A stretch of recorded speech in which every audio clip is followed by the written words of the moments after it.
বাংলাদেশের রাষ্ট্রপতি ও প্রধানমন্ত্রীর বেতন কত? অবাক করার সুযোগ সুবিধা। বাংলাদেশের নতুন সরকার গঠনের আলোচনা শুরু হলেও একটি প্রশ্ন সবারই মনে আসে, দেশের রাষ্ট্রপতি প্রধানমন্ত্রীর বেতন কত? শুধু বেতনই না, তারা কী কী সুযোগ সুবিধা ভোগ করেন। আজকে ভিডিওতে আমরা খুব সহজেই সব কিছু জানব। সদ্য সমাপ্ত ত্রিদশ জাতীয় সংসদ নির্বাচন ঘিরে রাজনৈতিক অঙ্গনে নতুন আলোচনা তৈরি হয়েছে।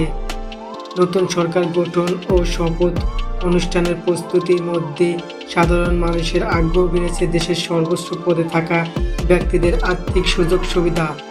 বাংলাদেশের রাষ্ট্রের সর্বোচ্চ সাংবিধানিক পদ হলো রাষ্ট্রপতি। রাষ্ট্রপতির মাসিক মূল বেতন প্রায় 1,20,000 টাকা।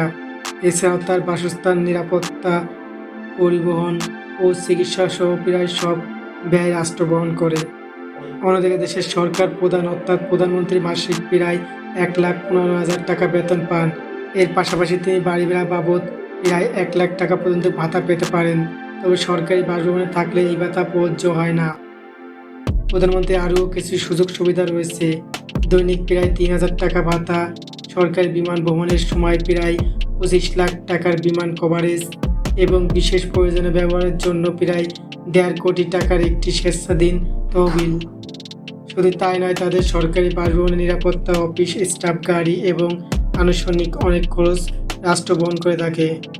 ভিডিওটি ভালো লাগলে লাইক দিন, আর এরকম তথ্যমূলক ভিডিও পেতে চ্যানেলটি সাবস্ক্রাইব করতে ভুলবেন না।